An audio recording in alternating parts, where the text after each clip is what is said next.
함께 보실 성경 말씀은 구약성경 시편 1편의 말씀입니다. 시편 1편 1절부터 6절까지의 말씀 이 시간 함께 보시겠습니다.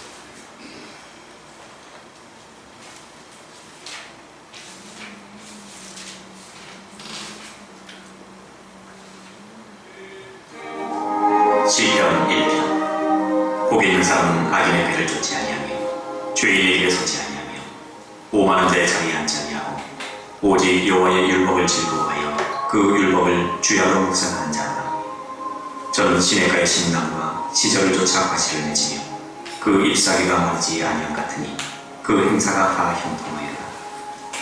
악인은 그렇지 않으며 오직 바람에 나는 표와 같도다. 그러므로 악인이 심판을 견디지 못하며 죄인이 의인의 회중에 들지 못하리로다.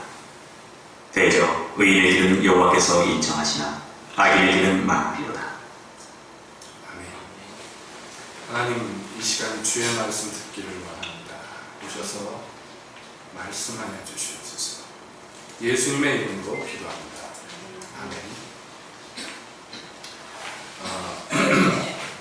우리가 시편을 몇 편을 우리가 함께 살펴보면서 시편에서 흔히 찬양이라고 부르는 것 안에 얼마나 많은 요소들이 내포되어 있는가, 그 단면을 우리가 함께 봅니다.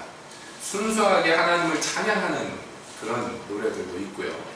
또 자기의 그 억울하게 당하는 일을 하나님께 탄원하며 공의의 심판을 요구하는 그런 노래도 있습니다. 또 어떤 노래는 자기의 죄 때문에 슬퍼하고 괴로워하면서 회개하는 노래도 있고요. 어떤 노래는 승리의 찬양을, 승리의 기쁨을 기쁘게 노래하는 그런 노래도 있습니다. 또 어떤 노래는 심지어 그 모든 경험들을 가지고 다른 이들에게 교훈을 베푸는 노래들도 있습니다.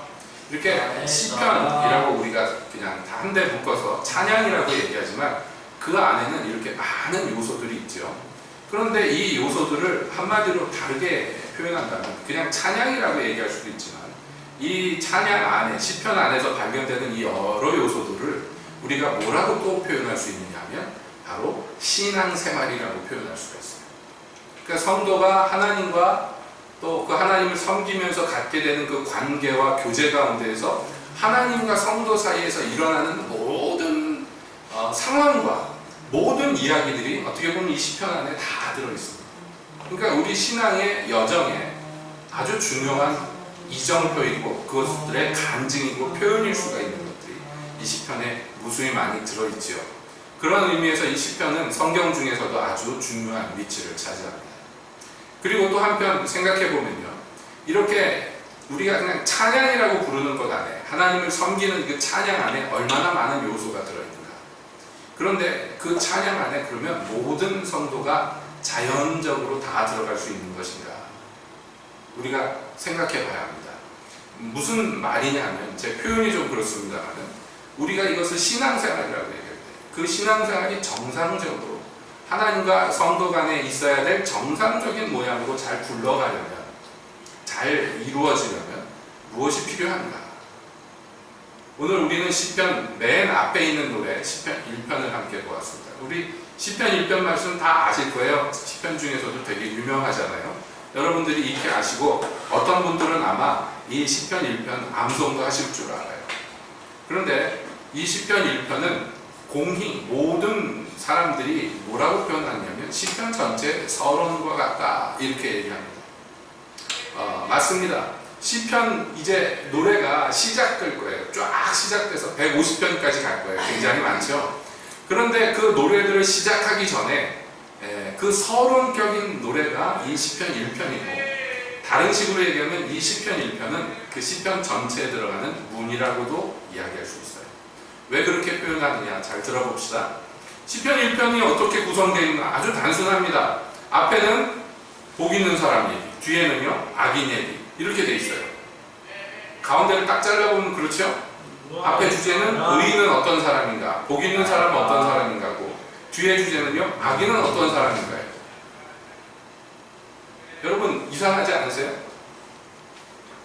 우리가 이것을 잘 아는 노래니까, 유명한 노래니까, 익숙하니까 그냥 지나갈 수 있지만 잠깐 생각해보면 시편 1편의 얘기가 지금 주제, 그 소재가 누구냐 말이에요. 보통 우리가 찬양이라고 얘기할 때 찬양의 일반적인 생각으로 볼 때 찬양은 그 소재가 하나님이어야 돼요. 당연하죠. 우리가 찬송을 불렀어요. 그럼 누구에 대해서 불러야 돼? 찬송은 하나님에 대해서 불러야지 되죠. 이게 상식이죠. 물론 말씀드린 대로 여러 모양으로 이 노래들이 시편 전체를 보면 여러 가지 모양의 노래들이 있지만은 우리가 상식적으로 볼 때 찬양은 하나님께 드리는 거예요. 그런데 그 찬양 전체의 서론적인 1편의 내용은 누구에 대한 이야기냐면 사람에 대한 이야기예요. 맞죠? 이상하죠, 여러분? 사람에 대한 이야기로 시편 전체의 이야기가, 노래가 시작이 돼요. 왜 그럴까요? 우리가 이거 생각해 볼 문제예요. 시편 전체로 들어가는 관문과 같은 이 노래가 지금 우리 눈앞에 있습니다. 이것을 통해서 우리는 하나님께 대한 찬양으로 들어가야 돼요. 근데 그 노래가 사람에 대한 이야기로 처음부터 끝까지 꽉 차 있어요.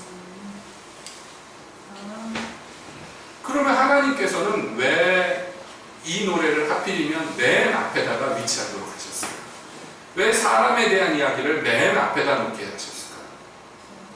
그것을 우리가 깊이 생각해 볼 필요가 있습니다. 그래서 이해하는 바는, 우리가 짐작하는 바는 무엇이냐면 왜 하나님께서 사람에 대해서 이야기를 했을까라는 것을 깊이 생각해 보다 보면 자연스럽게 어떤 결론이 있는 것이냐면 이런 사람이 되어서 이런 사람이 되어야지만 찬양을 할 수 있다고 이야기하신 거구나. 이것을 우리가 알 수가 있습니다.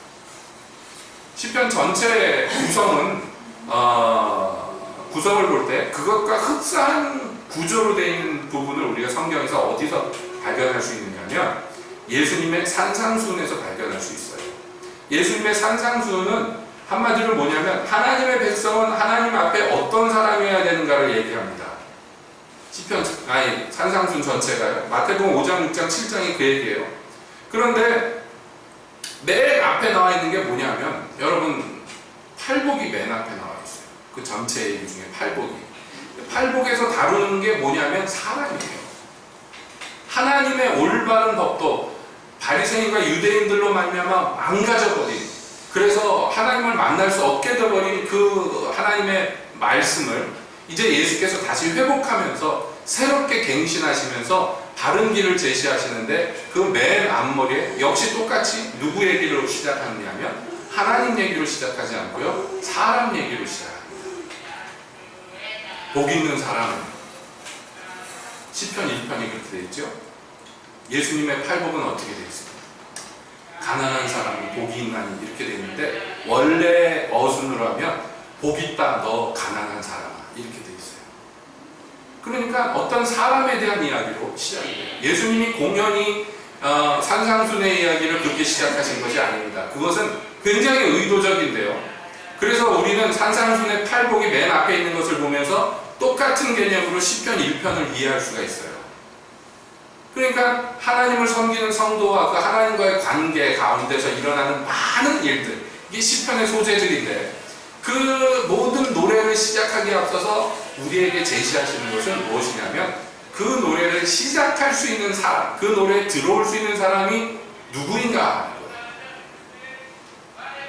결론부터 얘기하자면 여러분 시편 1편의 맨 마지막에 어떻게 되어 있습니까? 대저 의인의 길은 여호와께서 인정하시나 이렇게 되어 있어요.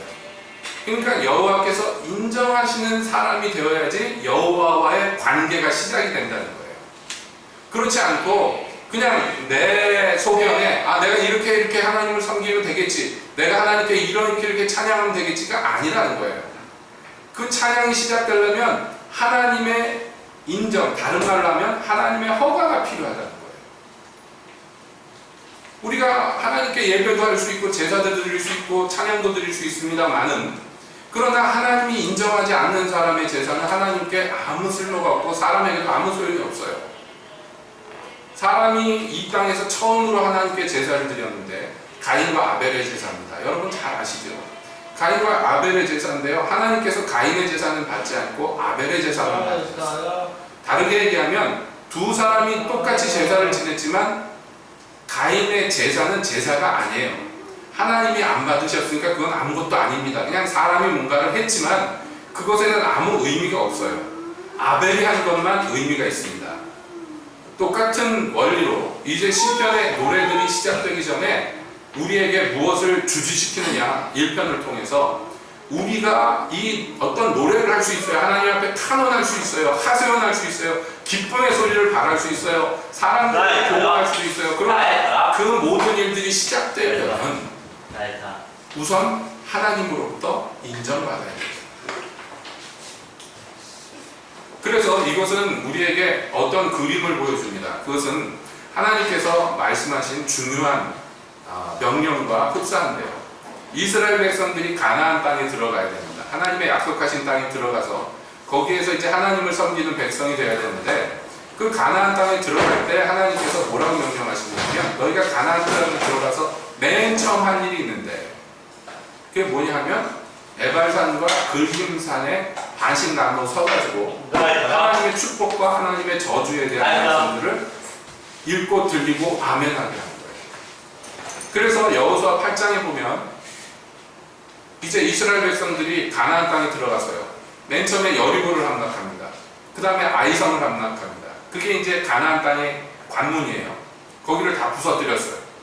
자, 그리고 나서 한 일이 뭐냐면 모세의 명령을 쫓아서 여호수아가 이스라엘 백성들을 데려가서 에발산과 그리심산에 서게 하고요. 12지파를 반씩 나눠서 서게 하고 그 앞에서 하나님의 축복과 저주의 말씀을 낭송하게 하고 아멘하게 합니다. 그건 뭐냐면 이 땅의 백성이 되기 위해서는 통과해야 되는 관문이 있는데 그게 에발산과 그리심산이에요. 이스라엘에게 있어서. 그것은 하나님과 계약을 맺는 것과 마찬가지입니다. 내가 하나님께 순종하고 이 땅에서 하나님의 말씀을 쫓고 우상을 따르지 아니하고 하나님만 섬기면 들어와도 복을 받고 나가도 복을 받고 앉아도 복을 받고 일어서도 복을 받고 내 자녀도 복을 받고 너희 뭐 가족들 다 복을 받고 심지어는 떡반죽 그릇까지 다 복을 받습니다. 반대로 그러나 너희가 이 땅에 들어와서 하나님을 거역하고 하나님의 말씀을 순종치 않고 율법을 떠나버리면 네가 나가도 저주를 받고 들어와도 저주를 받고 좀 나오는 거죠. 그 하나님이 왜 가나안 땅에 들어가야 되는 이스라엘에게 그 얘기를 하셨느냐면 그 가나안 땅이라는 영토를 하나님께서 이스라엘에게 주시지만 그리고 그들이 들어와서 거기에서 이렇게 하고 저렇게 하고 먹고 살고 여러 가지를 하지만은 그러나 그냥 몸뚱아리만 들어와서 살아서는요 기존에 살던 가나안 백성하고 다를 바가 하나도 없단 말이에요. 그러니까 원래 그 땅에서 살다가 쫓겨난 사람들하고 똑같이 살아서는 안 돼요. 이들은 특별하게 살아야 돼요. 아주 특별하게 살아야 돼요. 그 특별하게 사는 것의 맨 처음이 뭐냐면 하나님의 법으로 말미암아 계약을 맺는 거예요. 축복과 저주의 계약을 맺습니다. 그 하나님을 잘 모르는 사람들은 그런 얘기를 해요. 그 에발산과 그리심산에서 선포되는 축복과 저주를 보면요. 축복의 내용보다 저주의 내용이 한 5, 6배가 많아요. 분량으로 따지면. 여러분 성경을 찾아보세요. 지금 시간 관계상 못 보지만 축복의 내용이 있고 그 다음에 저주의 내용으로 들어가면요. 훨씬 많아요. 그걸 보면서 얘기합니다. 구약의 하나님은 무서운 하나님. 심판하고 때리고 저주하는 하나님. 이렇게 얘기해요. 저주의 말이 많으니까요. 그것은 참 하나님을 모르는 얘기인데 왜 축복보다 저주의 말이 많을까요? 어렵게 생각할 것 없어요. 여러분들이 자녀들을 어렸을 때 예를 들어서 어디 학교를 가고 여행을 가면 얘네들한테 잘해야 될 것도 얘기하겠죠. 뭐 길에서 어른들 만나면 인사 잘하고 선생님 말씀 잘 듣고 이런 얘기 하지만 그보다 훨씬 더 많은 얘기를 뭐에다 하래요.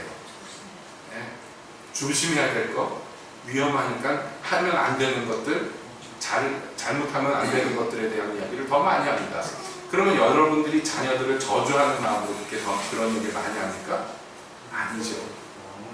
걱정하고 근심하며 또 자녀가 아직 어리기 때문에 잘못될 일들이 많다는 것을 충분히 알고 있어요.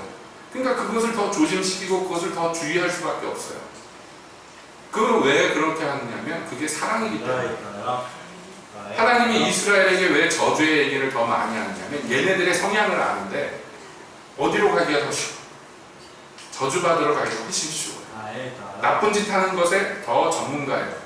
하나님이 누구보다 잘 아세요. 그러니까 더 많이 주의를 주고 더 많이 경계를 줄 수밖에 없는 거예요. 그것처럼 이제 이 하나님의 백성들이 하나님을 노래하고 찬양하고 경배하고 예배하는데 여러 모양으로 하는데 거기 이제 들어가서 해야 돼요. 왜냐하면 이스라엘은 또 하나님의 교회는 부르신 목적이 분명해요. 하나님의 백성으로 우리를 삼으셨는데 첫째 되는 목적이 뭐냐면 우리가 하나님을 찬양하게 하려고요. 이스라엘을 택하신 첫 번째 목적이 뭐냐면 열방 중에서 하나님을 찬송하는 백성이 되게 하려고 뽑으신 거예요. 하나님을 찬양하는 건 이게 굉장히 중요한 거예요. 하나님께 있어서는 하나님과 하나님의 백성 간의 관계에 있어서는요 이거보다 더 중요한 게 없어요. 하나님을 찬양하는 것이 가장 중요하고 이게 우리 생애의 목적입니다. 우리를 왜 선택하셨느냐? 하나님을 찬양하는 백성이 되게 하려고요. 그래서 우리가 심지어 하나님을 찬양하는 자들일 뿐만 아니라 우리 자신이 하나님의 찬송이 되게 하려고요. 이렇게 하려고 우리를 택하셨어요. 우리가 가진 모든 무기 중에 가장 강력한 무기가 찬송이며 우리가 해야 될 것 중에서 제일 중요한 게 찬송이에요. 그게 찬양입니다. 근데 그 중요하고도 가장 핵심이 되며 우리의 가장 첫 번째 되는 목적인 이 찬양을 하기 위해서는 일종의 자격이 필요하다.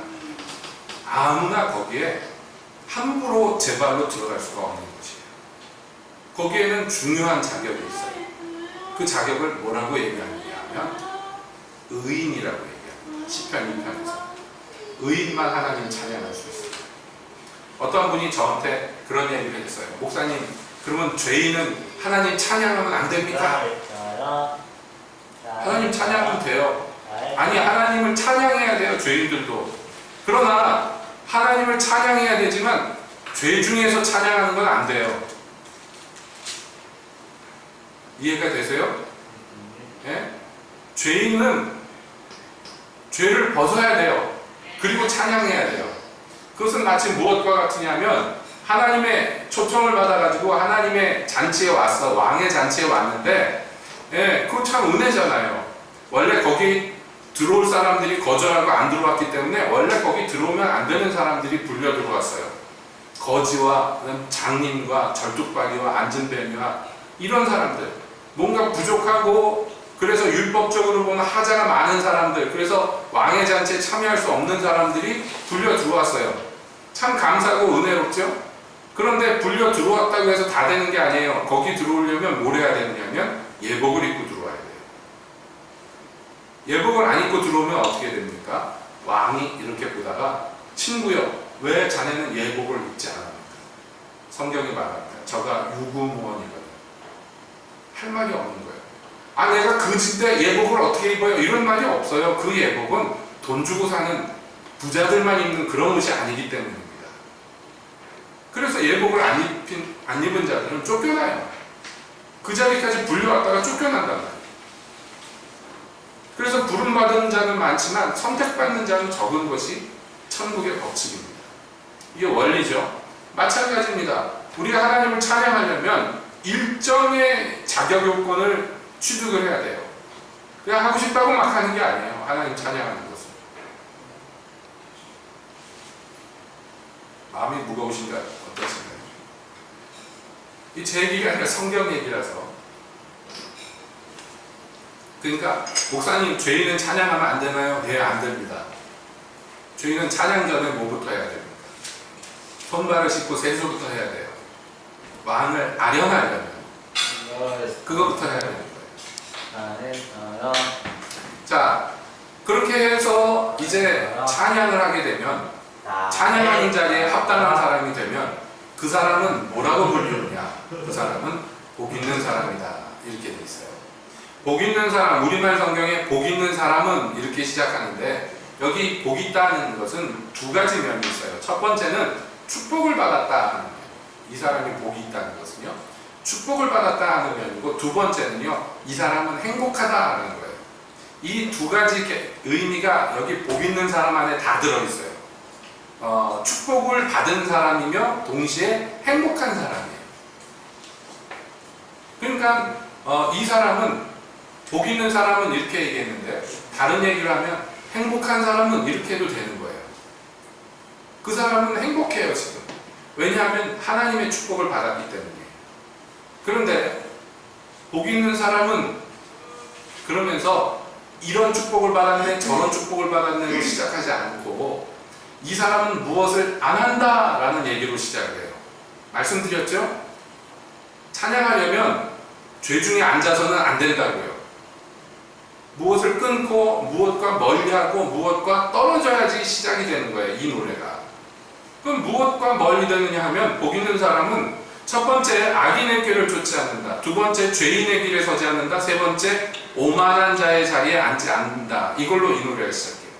그러니까 여기 찬양할 수 있는 복 있는 사람이 되기 위해서는 먼저 무엇과 격리되고 분리되는 것으로 시작되는데, 왜냐하면 의인이라고 얘기할 때 이 거룩하다는 의미는 단어의 그 직접적인 뜻은 뭐냐면 분리되었다라는 의미예요.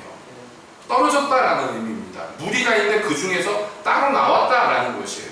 이것을 다른 말로 할 때 우리말 성경에 구별되었다라고 얘기합니다. 이게 거룩이에요. 그러니까 많은 사람들이 어디엔가 있어요. 그 자리가 뭐냐면 악인의 꾀를 쫓는 자리고 그 자리가 죄인의 길이고 거기가 오만한 자의 자리예요. 그런데 이 사람은 거기에 있지 않아요. 거기에 있지 않고 따로 나와 있어요. 그래서 이 사람이 복 있고 행복한 사람이라고 먼저 이야기를 해요. 왜 이렇게 이 얘기가 시작됐냐면 대다수의 사람이 복 없는 자리에 있기 때문입니다. 그건 당연합니다. 이 길은요 넓고 편안한 길이라 많은 사람들이 그 길로 가요. 하지만 주님의 길은요 좁은 문을 통과해야 되고 좁고 협착한 길이라 찾는 자가 적다고 그랬어요. 그러니까 이 사람이 귀하고 이 사람이 복된 거예요. 다수에 속해 있지 않고 아주 귀한 자리에 홀로 나와 있기 때문에 이 사람이 복 있는 것입니다. 이 사람이 복이 있다고 지금 다윗이 노래하지만 사실은 이게 성령이 하시는 말이에요. 야, 너는 참 복이 있구나. 너는 참 행복하겠구나. 왜냐하면 대부분의 사람들이 있는 곳이 있는데 거기를 사람들이 좋아하고 대부분 그게 옳다고 생각하고 대부분 그곳으로 가요. 근데 이 사람은요 거기에서 홀로 떨어져서 다른 곳에 있어요. 그게 주님 보실 때 너무 귀한 거예요. 팔복도 마찬가지입니다. 예수님이 어떤 사람을 보면서 이 사람은 성도예요. 어떤 구체적인 사람이 있는데 이 사람을 보면서 야, 너는 참 복이 있구나. 너는 어떻게 그렇게 가난하냐. 너는 심령이 어떻게 그렇게 가난하냐. 감탄하시면서 그를 축복하시면서 그러니까 천국이 내 것이 될 거야 라고 말씀합니다. 사람들이 대부분 심령이 가난하지 않아요. 많은 사람들이 마음이 부유해요. 세상 것으로 자기 것으로 가득해 있어요. 근데 어떤 사람이 있는데 이 사람은 오직 하나님만 바라고 하나님의 나라만 구해요. 그 마음에 다른 아무것도 없어요. 굶주려 있어요. 주님만 소원해요. 주님만을 갖기 원해. 우리 찬양 불렀잖아요. 그것처럼 그 사람이 희귀하기 때문에 예수님이 감탄하시면서 말씀합니다. 야, 복 있다 너요. 심령이 가난한 자야. 그렇게 말씀합니다. 시편 1편도 마찬가지예요. 여러분, 많은 사람들이 가는 데가 있어요. 이 사람들이 왜 거기 많은 사람들이 가느냐. 첫 번째가 거기는 악인의 꾀가 있어요. 여기 악인의 꾀라는 건 뭐냐면 악인의 지혜, 악인의 생각이에요. 어떤 아이디어들이 있어요. 어떤 생각들이 있는데 이 생각들은 대부분 사람들이 볼 때 옳고 제 소견에 옳은 생각들이에요. 이게 막 악독하고 정말 큰 범죄적인 생각도 있지만 그렇지 않고 우리가 생각할 때 그냥 다 평범하게 생각하면 그런 것들도 이 안에 많이 내포되어 있어요. 아니 그런 게 훨씬 많을 거예요. 우리가 앞서서 시편을 살펴보았지만 악인들에 대해서 뭐라고 얘기합니까? 저들은 이 땅에서 벌어먹고 살고 그것을 자녀들에게 그저 유전하는 자들입니다. 그렇게 얘기해요. 무슨 큰 범죄를 저지르고 살인을 저지르고 남의 거 약탈하고 이런 악인도 있지만 대부분의 악인들은 그렇지 않아요. 그냥 살아요. 그런데 뭐가 없냐면 하나님이 없어요. 그 악인은 그 마음에 하나님 두기를 싫어한다 그랬어요. 하나님이 없는데 그냥 사는 거에 성실하게 평범하게 그래서 벌어놓은 것을 가지고 자녀들에게 유전하는 자들이라고 얘기해요. 그러니까 세상적으로 볼 때 이게 뭐가 이상이냐고 다 그렇게 사는데 라고 얘기해요. 왜 그렇게 사느냐 하면 그들이 선택한 것이 하나님의 지혜가 아니라 사람의 지혜, 악인의 지혜, 죄인의 지혜이기 때문입니다. 여러분, 하나님의 지혜는 사람들이 볼 때 미련하게 보여요. 하나님의 법은 사람이 볼 때 미련해요. 그래서 사람의 생각으로 그것을 선택하는 것은 불가능해요. 바보 같기 때문입니다. 전혀 좋아 보이지 않아요. 흠모할 만한 아름다운 모양이 없어요. 그러나 여기 악인의 꾀는요, 그렇게 하면 굉장히 나한테 이익이 있고 그렇게 하는 것이 굉장히 좋아 보이고 그런 것이에요. 먹음직도 하고 보암직도 하고 먹으면 지혜로워질 것 같아요. 그래서 그것을 선택해요. 그것을 먹으면 내가 하나님처럼 지혜로워질 거라고 생각이 돼요. 그래서 그것을 선택합니다. 자, 첫 번째가 생각이에요. 생각을 받아들인 거예요. 그 두 번째가 뭐로 나오냐면 죄인의 길이라고 해서 이 길은 그 생각으로 살아가는 거예요. 걸어가는 거예요. 처음에는 생각을 받아들였는데 그 생각이 그를 지배하며 그의 걸음걸이를 인도합니다. 그래서 그 길을 뭐라고 그러냐면 죄인의 길이라고. 생각으로는 생각만 한 것도 물론 잘못이지만 그 생각을 실제 행동으로 옮기게 되면 그게 뭐가 되냐면 죄인이 되는 거예요. 죄인이. 여러분, 생각이 무수히 많이 들어왔다 나왔다 합니다. 우리의 살면서, 일상생활에서. 그렇죠? 근데 그 생각을 받아들이는 거하고 생각이 그냥 지나가게 하는 거하고는 전혀 달라요. 그래서 어떤 분이 그런 얘기 하잖아요. 새가 머리 위로 날아다니는 것은 우리가 어떻게 할 수 없지만 새가 자기 머리에 앉아서 둥지를 틀게는 하면 안 된다. 그런 얘기를 비유로 얘기를 합니다. 그 어떤 생각이 들어와서 자리를 잡고 둥지를 틀어버리면 이게 주인이 돼요. 이 생각이. 그래서 몸이 따라갑니다. 몸이 따라가고 그것을 계속 행하면 그게 뭐가 되냐면 길이 생겨버려요. 한 발자국으로 길이 생기는 게 아니에요. 그걸 자꾸 다니면 길이 생겨요. 그 길을 죄인의 길이라고 해요. 여러분, 이 길에 서면 뭐가 되는 거예요? 그게 자연스럽게 죄인이 되는 거예요. 그런데 이 길로 계속 걸어. 이 길을 계속 걸으면 어떻게 되느냐면요, 오만한 자가 돼요. 그래서 높은 자리에 올라가서 앉아요. 오만한 자의 자리예요. 여러분, 오만한 자 그러면 우리가 딱 떠오르는 이미지가 있죠. 막 잔치하고 막 깔보고 이렇게 생각이 되죠. 이 오만하다는 게 교만하다는 의미가 있는 게 아니에요. 오만하다의 직접적인 뜻은 비웃는 자라는 거예요. 그러니까 오만한 사람의 특징이 뭐냐면 요즘 표현을 하면 시니컬한 사람. 왜냐하면 재미있게도요, 이 오만하다는 단어 히브리어를 보면요, 이 오만하다는 단어 안에 무슨 뜻이 있냐면 선생님이라는 뜻이 있어요. 그러니까 이 사람은 자기가 이렇게 계속 살았어. 악인의 꾀를 쫓아서 죄인의 길로 살아보니까 다 알겠는 거예요. 다 알아요. 그래서 심지어는요, 이걸로 누굴 가르쳐요. 이걸 우리식으로, 한국식으로 얘기하면 이걸 뭐라고 하냐면 선생직이라고 얘기해요. 나쁘게. 선생님 노릇을 해요. 그래서 예수님이 얘기하셨죠. 바리새인들을 뭐라고 그러냐면 저들이 모세의 자리에 앉아서 율법을 준행하는 자가 아니라 율법의 심판자의 자리에 앉아서 그렇게 사람들을 좌지우지하고 다 알기 때문에 누구에게 배우지 않아요. 누구를 가르쳐요. 이게 오만한 자의 자리예요. 그런데 복 있는 사람은 거기 절대로 가서 앉지 않는다는 거예요. 이 사람은 뭘 합니까? 정반대의 일을 해요. 악인의 꾀를 쫓는 게 아니라 하나님의 생각을 쫓으려, 하나님의 법을 따르려고 합니다. 당연하지만 그러니까 좁고 협잡한 주님의 길을 기쁘게 걸어요. 좁고 협잡하다는 것은 그 길에 많은 괴로움이 있고 많은 불편함이 있다는 것입니다. 그런데도 거기가 기쁘게 걸어갈 수 있는 길이 돼요. 그리고 그 길은 내려가는 길이지 올라가는 길이 아닙니다. 철로역정에 보면 성도가 이 길을 걸어가는데 어떤 길이 나왔는데요, 올라가는 게 너무 쉬워. 그 길은 이상하게요, 오르막길인데요, 술술 올라가요. 너무 편해. 그리고 올라가는데 그 올라간 다음에 이제 내려가기 시작하는데요, 내려가는 길이 얼마나 위험한지 죽을 것 같아요. 생명이 막 왔다 갔다 해요. 그리고 내려가면서 막 눈물을 흘리면서 내려가요. 그것을 비유로 천리역정에서 가르치는 거예요. 올라가는 길이 얼마나 쉽드냐. 사람이 교만해지고 오만해지는 게 그렇게 쉬운데 내려가는 길은 목숨을 걸어야 되는 거죠. 많은 눈물을 흘려야 내려갈 수 있는 험한 길이라고 가르쳐주는 해석자는. 여러분 그렇습니다. 그렇기 때문에 이 사람은 복이 있는 사람이에요. 그런데 이 사람이 그냥 저절로 자동적으로 그렇게 내려가는 길, 하나님의 뜻을 쫓는 길, 좁고 협착한 길에 저절로 그렇게 가게 된 게 아니에요. 자기가 좋아서 그 길로 간 것이 아닙니다. 이 사람이 그런 복 있는 자리에 갈 수 있었던 것은 이유가 있어요. 이 사람은 이 앞서서 본 그 많은 사람들이 행하는 그 자리에 있지 않고 홀로 복 있는 사람의 자리에 있었던 이유는요, 오직 이것만을 했기 때문에.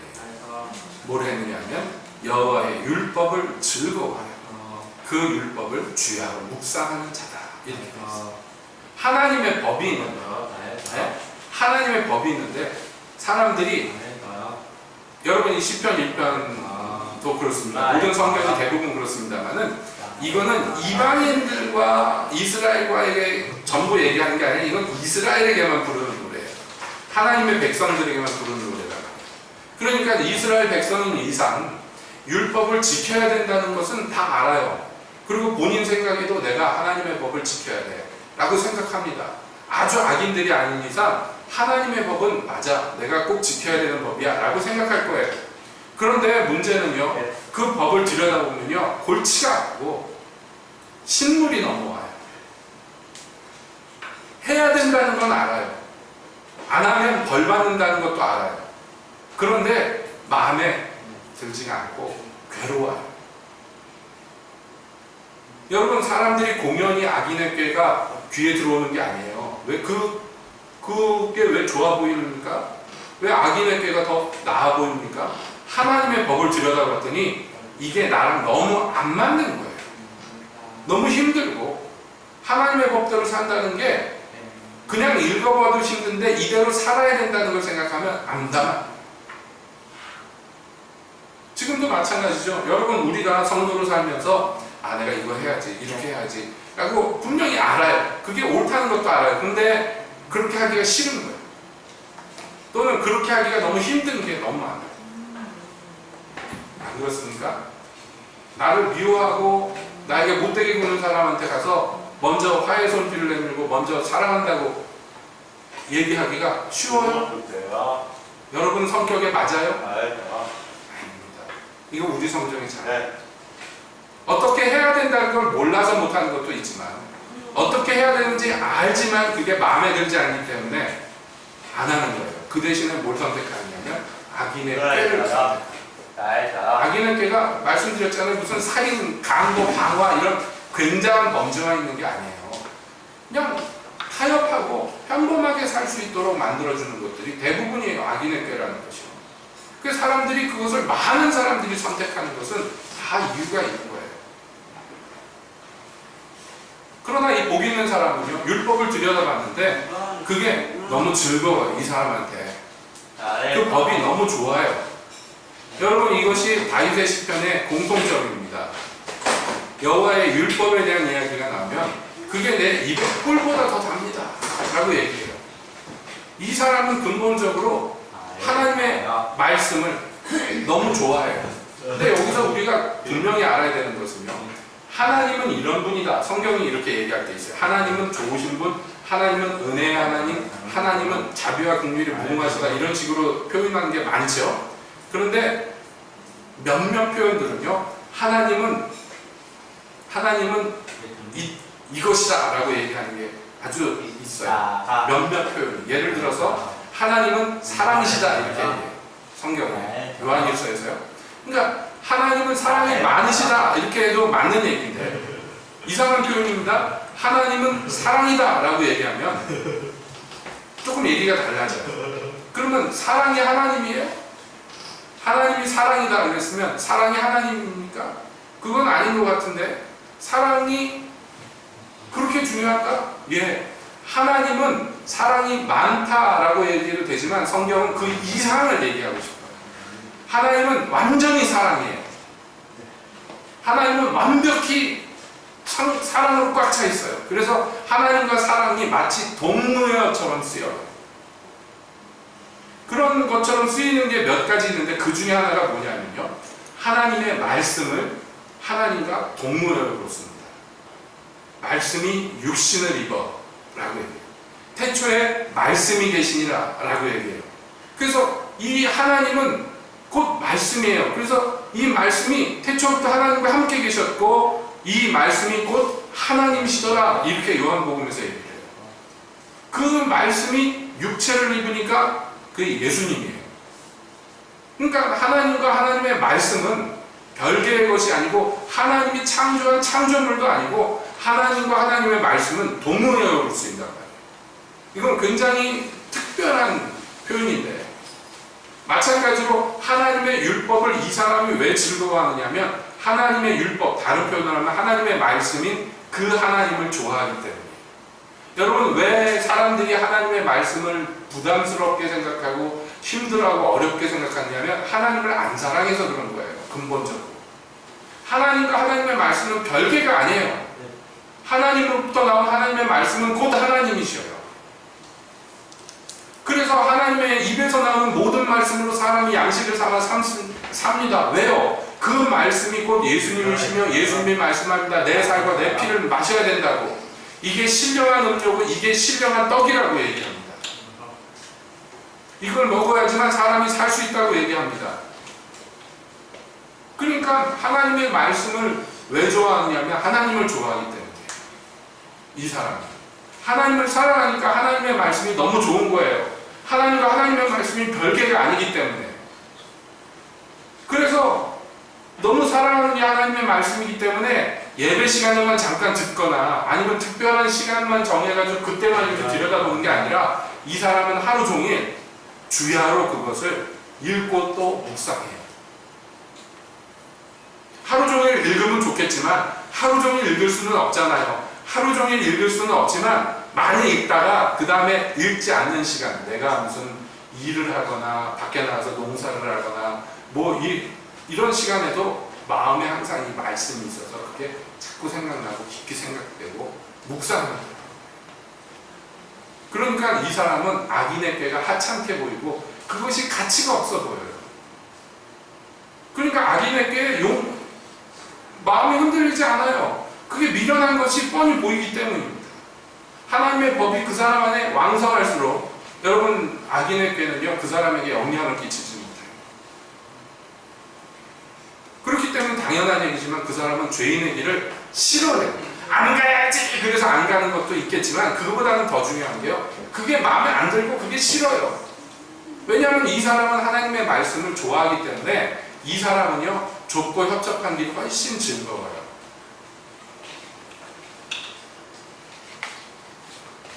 그래서 복이 있어요. 그래서 행복해요. 그러니까 그 사람의 삶의 모양을 이제 표현하는데, 이 사람은 마치 시냇가에 심은 나무가 시절을 쫓아 과실을 맺으며 이렇게 되는데, 첫 번째 우리가 볼 것은 이 사람은요 야생하는 나무가 아니에요. 저절로 무슨 씨가 떨어져서 뿌리가 내려서 자라난 나무가 아니라 이 사람은 어떤 누군가가 갖다가 심어놓은 나무예요. 성경에는요 허투루 넘어가는 대목이 하나도 없어요. 하나님의 지혜는 완벽하시기 때문에. 그래서 의인에 대한 설명을 그렇게 하는 거예요. 이 사람은 주인이 있는 나무예요. 어떤 주인의 소유물인 나무예요. 그 주인이 이 나무를 갖다 심었는데 아무 데다 심지 않아요. 여러분, 우리도 그렇잖아요. 우리가 많이 과일나무를 심는다면 여러분들이 많이 따져보고 심지 아무데나 그냥 휙 던져서 심지는 않을 거 아니에요. 어디다 심어야지 얘가 잘 햇빛을 받고 어디다 심어야지 얘가 양분을 잘 받아서 어떻게 잘 자랄 것인가 생각하고 농사를 짓죠. 이 의인도 마찬가지예요. 이 사람을 누군가가 와가지고 심었는데 그 심은 자리가 어디냐면 물가예요. 물가에 심었어요. 마르지 않는 샘에다가, 마르지 않는 강에다가 옆에다 심어놨어요. 그 주인의 의도가 여러분 느껴지십니까? 그래가지고 이 사람은요 시절을 쫓아서 과실을 맺어요. 그리고 심지어는요 잎사귀도 마르지 않아요. 이스라엘에서는 이것이 굉장히 중요한데 우리나라도 마찬가지겠지만요. 뭐 비가 잘 안 오는 동네잖아요, 이스라엘이. 그러다 보니까 조금만 감으면 이파리가 마르고 조금만 감으면 열매가 안 맺히는 것이 당연한 거예요. 그런데 이 나무는 주인이 특별한 의도를 갖고 물가에다 심어놨기 때문에 이 나무는요 시절을 쫓아서 사시사철 열매를 맺어요. 잎사귀도 푸르러요. 당연한 얘기지만 여러분 이것은 에스겔이 본 환상 가운데 있는 그 생명의 강가에 심긴 나무와 같습니다. 그 나무들은 보좌로부터 흘러나온 그 생수의 강이 흐르는 그 강변에 심긴 나무들은요 뭐라고 되어 있냐면 12달 동안 열매를 맺는다 그랬어요. 매달 다른 열매를 맺죠. 그리고 그 잎사귀가 푸르른데 그 잎사귀는요 약으로 쓰여요. 먹으면 사람들이 살아나는 약으로 쓰여요. 그래서 계시록에서 똑같은 장면을 요한이 보면서 그 강변에 심긴 나무를 보면서 뭐라 그러냐면 그 나무로 그 실과로 그 나무의 실과로 말미암아 모든 민족이 복을 얻고 모든 민족이 생명을 얻는다고 했어요. 여러분 이게 하나님의 사람 의인들의 역할이라는 거예요.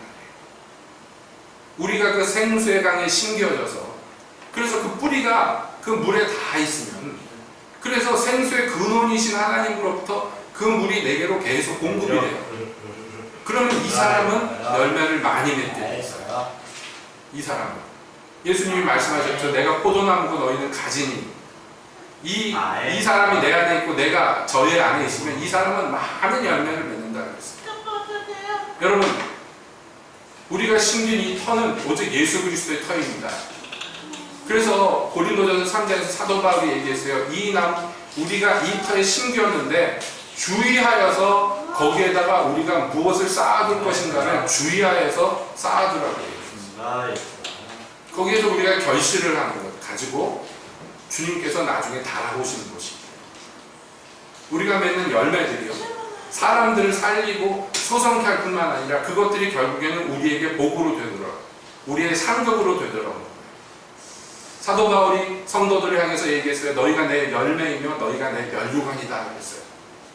여러분 우리가 이 땅에서 하나님과 연결된 나무로 주님이 심기운 복 있는 나무로 서 있으면요 이 사람은 자동적으로 열매를 맺어요.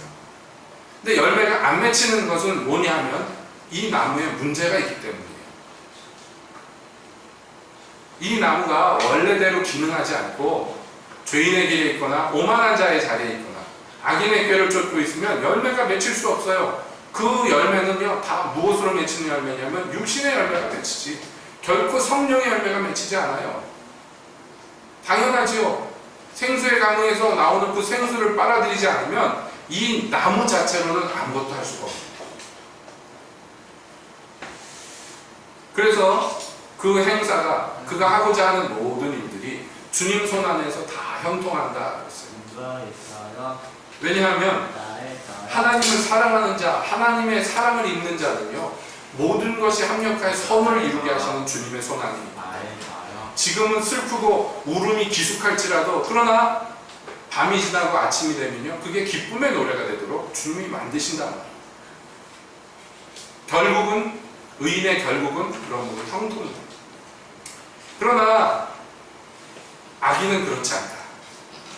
의인 얘기를 한참 하다가 악인은 그렇지 않은데 오직 바람에 타는 겨와 같다. 이 사람이 땀 흘리고 수고해서 무엇을 잔뜩 만들어 놓고 잔뜩 쌓아놨는데 그래서 그걸 보고 뿌듯해 있는데 문제는 바람이 한번 휙 부니까 없어. 하나도 안 남았어요. 이게 악인의 결국이라는 얘기예요. 피땀 흘려서 뭔가를 만들어 놨는데 그런데 바람이 부니까 하나도 안 남았어요. 여러분 수고가 헛되지 않으려면요 악인이면 의인이어야 한다는 얘기예요. 악인이어서는 악인의 수고는요 자기와 및 누구에게도 유익을 주지 못합니다. 평안이 없고 쉼이 없고 항상 괴로움만 더할 뿐입니다. 그러므로 악인이 심판을 견디지 못한다 그랬죠. 똑같은 얘기인데 여러분 좀 전에 말씀드린 그 고린도전서 3장 말씀의 말이에요. 우리가 무엇을 쌓아두든지 우리가 무엇을 건설하든지 이것은 다 한 번씩 불로 시험을 받을 거예요. 주님이 시험하는 때가 있어요. 시험을 허락하시면 이 시험이 불로서 우리에게 오면요, 준비된 사람들에게는 이 불이 굉장한 축복이에요. 왜냐하면 내가 거기에다가 금으로 쌓아놓고 은으로 쌓아놨으면 그 불이 지나갈 때 이게 정금이 되는 거예요. 불순물이 제거되고 불이 나를 연단하고 단련하여서요 찌기가 제거되어가지고 그래서 정금이 돼서 나옵니다. 주님 앞에 빛나고 귀한 것들이 됩니다. 그러나 지푸라기로 쌓아놓고 쓰레기를 잔뜩 갖다 놓고 티끌을 잔뜩 쌓아놓으면, 결을 갖다가 놓으면 이 불이 지나갔을 때 남는 게 없는 거예요. 왜냐하면 그가 볼 때 야, 이렇게 하면 더 효과적이고 이게 더 효율적인데, 또는 이게 내 마음에 더 드는데 내가 이렇게 해야지 더 편한데, 그래가지고 악인의 꾀를 쫓아서 쌓아놨기 때문에 하나님의 율법을 쫓아서, 다시 말하면 하나님의 법, 하나님의 말씀을 쫓아서 쌓아놓은 것은, 그 쌓아놓는 그 과정이요 눈물 나요. 그래서 그 사람들이 하는 일을 뭐라고 성경이 얘기하냐면 울며 씨를 뿌린다고 해요. 눈물이 저절로 나요. 그러나 그 결국은 마침내는 무엇이냐면 심판을 견딘단 말이에요. 이것들은 심판을 견딜 뿐만 아니라 심판이 오히려 자기에게 유익이 돼요. 이 시험의 불이 자기를 더 정결하게 하고 더 거룩하게 하며 더 빛나는 면류관으로 만들어줍니다. 사도 바울이 말한 대로 내가 다른 사도들보다 더 수고하였고 더 매를 많이 맞았고 더 고생했지만, 여러분 그 결국이 어떻게 되느냐? 그 결국은요 영광의 면류관, 그 결국은요 영광의 면류관입니다. 기쁨의 면류관. 그러나 악인은 그렇지 않습니다. 잠시 잠깐 사람들한테 인기를 끌고 추앙을 받고 존경을 받고 이 세상에서 여러 가지 명예와 권력과 돈을 소유하게 될 수도 있겠지만, 그러나 시험의 불이 지나갈 때 남는 것이 없을 것이에요. 그 명예는 떨어져서 불명예가 될 것이며, 그 모든 권력은 무너져서요 비참한 꼴이 될 것이며, 그가 쌓아놓은 세상의 모든 헛된 재물은 다 남의 것이 될 것이에요. 그래서 악인은 심판을 견디지 못해요. 견딜 수가 없어요. 여러분 이것은 필연적인 얘기입니다. 예수님께서 말씀했어요. 누구든지 이 내 말을 듣고 내 말대로 하는 사람, 이 말대로 하는 사람은 마치 반석에다가 그 주초를 두고 집을 지은 사람을 같다고 했어요. 반석에 바위를 뚫고 거기에다가 기둥을 박고 집을 짓면 얼마나 수고롭고 얼마나 힘듭니까?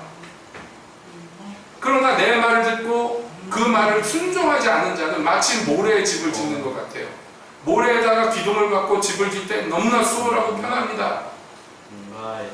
하지만 무엇이 문제냐면 어느 날이 이르면 반드시 필연적으로 큰 비가 오고 창수가 나고 물이 막 정말 표현 그대로 물밀듯이 밀려오는 날이 오는데, 그 날에 결국은 그 사람의 지어놓은 모든 것들이 판결이 난단 말이에요.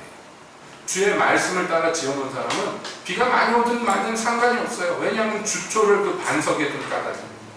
그러나 모래에다 집을 지은 사람은 당장은 편하고 좋아서 지어놨겠지만은 수월하게 더 크게 더 멋있게 지었을지 모르지만, 그러나 그날의 무너짐이 크고 파가 클 것이라고 주님께서 경고하십니다. 이 세상도 그렇고 우리의 인생도 그렇습니다. 여러분 이 시험을 감당할 수 있는 사람이 되어야 돼요. 악인은 이 시험을 통과하지 못합니다. 얼마나 많은 사람이 성령으로 시작했다 일처럼 안 하는지 몰라요. 왜냐하면 그가 건설한 모든 것들이 주님의 복을 쫓지 않았기 때문이에요. 악인의 꾀를 쫓았기 때문에. 그 사람이 높은 자리에 올라앉았지만 그것은 주께서 앉혀놓은 자리, 주가 심어놓은 자리가 아니고 스스로 올라가 앉은 오만한 자의 자리입니다. 그래서 그것이 무너질 때 높은 데 앉을수록 떨어져가지고 받는 충격이 더 큰 것이에요. 화가 더 큰 것이에요. 악인은 심판을 견디지 못해요. 그래서 그 사람은 결국에 의인의 회중 중에서 발견할 수가 없어요. 하나님의 백성으로 시작했는데 가나안 땅 들어가기 위해서 애굽에 나올 때는 분명히 하나님의 백성으로 나왔는데 어린 양의 피에 의지해가지고 유월절을 통과하고 홍해를 건너고 하늘에서 내리는 만나를 먹고 반석에서 나오는 음료를 마셨는데, 그런데 그 사람이 결국에는 가나안 땅에 못 들어갔어요. 가나안 땅에 못 들어갔단 말이에요. 의인의 회중에 그 주님이 주시는 젖과 꿀이 흐르는 땅에 못 들어갔어요. 이것이 오늘날 우리에게 경계가 된다. 성경이 얘기했습니다. 그러니까 어떻게 하라고요? 오늘날 주의 음성이 들릴 때 너희는 마음을 강팍히 하지 마.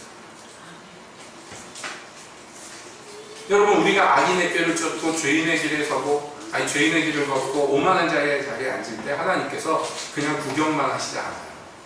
우리에게 계속 말씀하셔요. 계속 부르셔요. 그리로 가면 안 된다. 돌아오라. 돌아오라. 예수님이 예루살렘을 보시면서 눈물을 흘리셨어요. 예루살렘아, 예루살렘아, 암탉이 그 새끼를 날개 아래 푸는 같이 내가 너희를 얼마나 찾고 너희를 얼마나 많이 불렀느냐. 예루살렘이 안 돌아오죠. 얼마나 많은 선지자들을 보냈고, 얼마나 주님의 말씀하셨어요. 얼마나 많이 부르셨어요. 그것은 오늘날은 똑같아요. 주님이 자기 백성들을 사랑하시기 때문에 얼마나 많이 찾고 부르시는지. 그때 너희 주의 음성이 너희 귀에 들리고 너희는 마음을 강팍히 하지 마. 안 들을 거야. 그러지 말라고. 그러면 그 사람은 결국 최악의 경우지만 의인의 회중에 들어오지 못해요. 못 들어와서도 못 들어오지만 자기가 싫어 거기 가는 거예요. 예전에 제가 다른 교회에서 청년들 맡아가지고 있을 때 어떤 여자 청년이 저한테 와서 그렇게 물어본 때가 있었어요. 전도사님, 왜 그러냐. 전도사님 총시대 나왔잖아요. 정말 신학생들은 잔디밭에서 기타 치면서 콜라 마시면서 찬송 부르고 그래요. 이거 무슨 소리야? 무슨 소리냐? 그랬더니 자기가 누구한테 들었는데 신학교를 놀러 갔더니 여대생인데요. 신학생들이 그러고 있더래요. 자기가 그 얘기를 들었는데 에이 말도 안 돼. 예? 해가지고 저한테 와서 물어본 거예요. 진짜로 그러냐. 그래서 너무 웃겨가지고 그런 애들도 있지. 그랬더니 눈이 동그래서 진짜로요? 왜냐하면 자기 생각에 대학생이면 뭘 해야 되는 거예요? 나이트 가가지고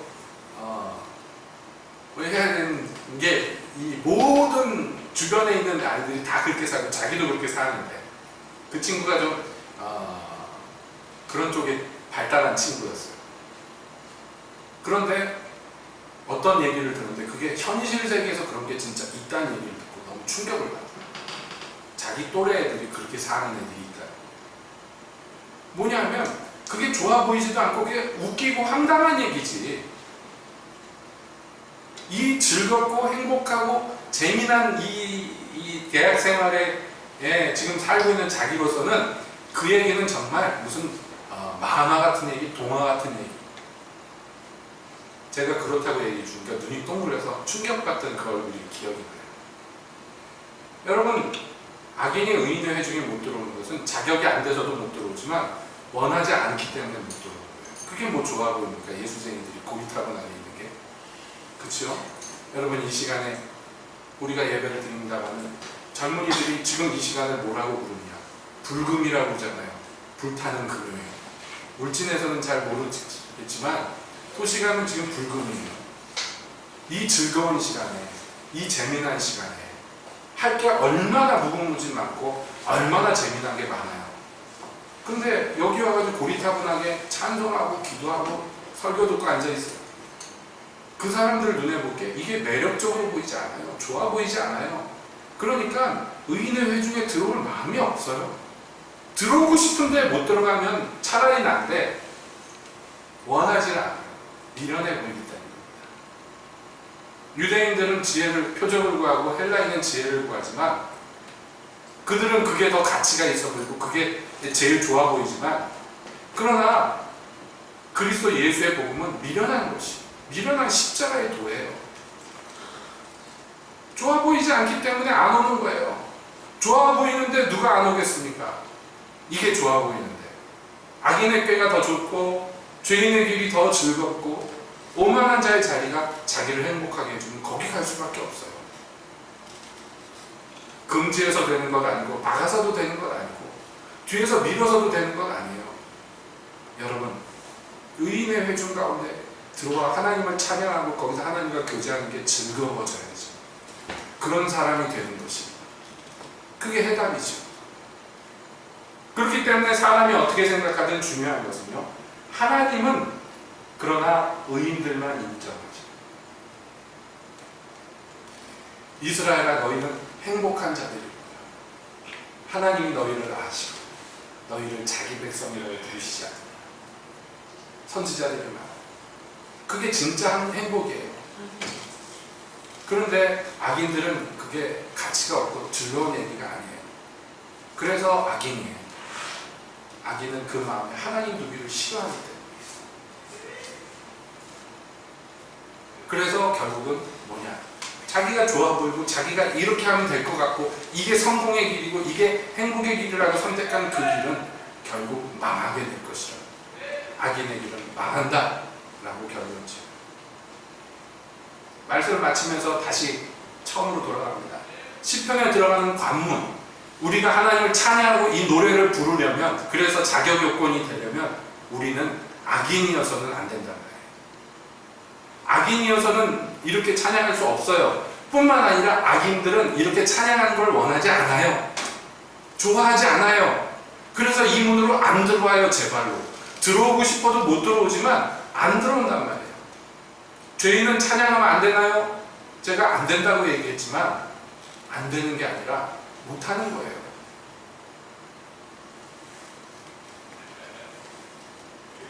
그러니까 여러분, 우리는 소원해야 됩니다. 주여, 내가 주님 앞에서 복 있는 사람 되었으면 좋겠어.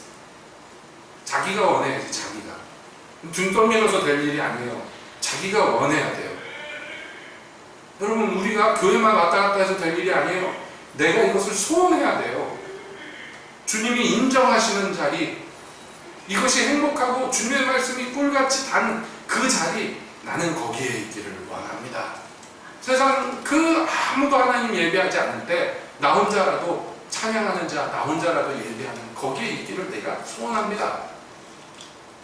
본인이 원해야 돼요. 원하고 소원해도 될까 말까. 여러분, 주님께서는 이 시편 1편을 우리에게 보여주면서 우리에게 초대장소 같은 거예요. 초청하는 거예요. 들어오라. 악인은 악을 버리고 죄인은 자기 죄를 떠나서 내게로 오라고 주님이 초청하는 거예요. 이 무궁무진한 하나님과 교제하는, 하나님을 노래하고 찬양하는 이 즐거운 자리로 부르시는 거예요. 진짜 행복한 자리로 우리를 초청하시는 거예요. 저는 우리가 이 길에 들었을 뿐만 아니라 이 길을 계속 걷기를 원합니다. 이 좁고 협잡한 길을 노래하면서 계속 걸어가기를 원합니다. 세상에 유혹이 많고 육체의 연약이 우리의 장애물일지라도 주님 부르면 주님이 도와주셔요. 누구든지 예수의 이름을 부른 자는 구원을 얻겠다고 주님이 약속하셨고 우리는 그 약속을 받아 여기까지 왔습니다. 바라온대 사랑하는 성도 여러분, 우리 이 길에 기왕에 들어선 여러분 끝까지 걸어 완주합시다. 주님 기다리시는 거기까지 이 찬양의 길을 계속 걸어가기 위해서 살면서 여러분들에게 들리는 죄인의 꾀를, 악인의 꾀를 손등으로 쳐서 날려버려요. 죄인의 길에 들어가면 발이 썩는 줄 알고 거기를 쳐다봐요. 오만한 자의 자리를 치를 떨면서 두려워해요. 내가 그렇게 될 것을. 그러면서 오직 주님의 말씀을 사모하면서 의인의 길로 전진해 나가시기를 예수 그리스도의 이름으로 축복드립니다. 기도합시다.